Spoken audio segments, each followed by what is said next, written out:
J.K. Yadav Films present. J.K. Yadav Films.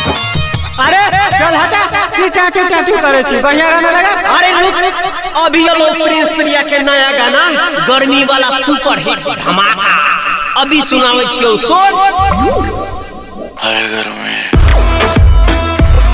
अरे ई त नया गाना छै तनी पूरा सुनाई त पूरा। अरे ठीक छौ अभी लगावे छियो।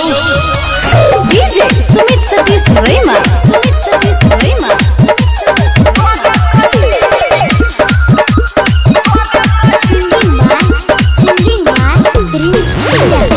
जमे छियो छौरी तो हरा राई के रोटी के दिन छै दही खाना ढाई के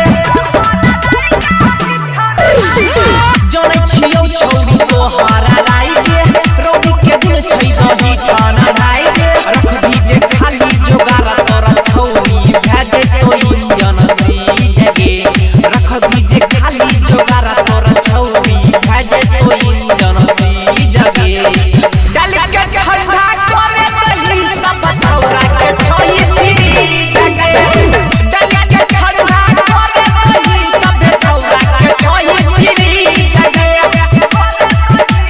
DJ Sumit Satish Rema. J.K. Yadav Films.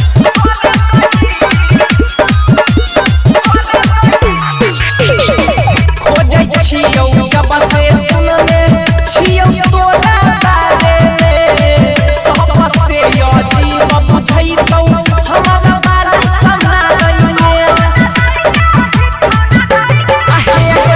खोजै छियौ जब से सुनले छियौ तोरा बारे सब से यो जीव बुझै तौ हमर बाल संभालै हमर पसीना से छौरी के तोहर भीतर से जइतो मन भी जगे हमर पसीना से छौरी के तोहर भीतर से जइतो मन भी जगे डाल के ठंडा करे दही सब छौरा के छोई पीरी जगे डाल के ठंडा करे दही सब छौरा के छोई पीरी जगे। DJ Sumit Satish Rema. Singing by Prince Priya. देखै नै छी आई कल केतना करे छै छौरी धूप गे तुरंत डालबौ तुरंत निकालबौ दियौ कि हम पुरूप गे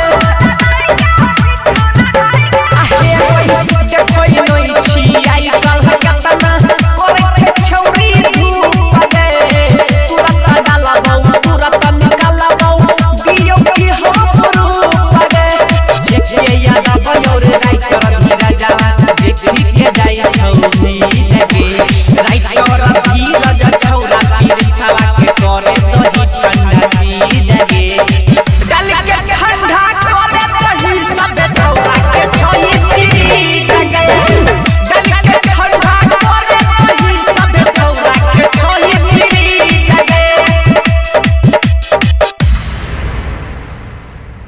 J.K. Yadav Films.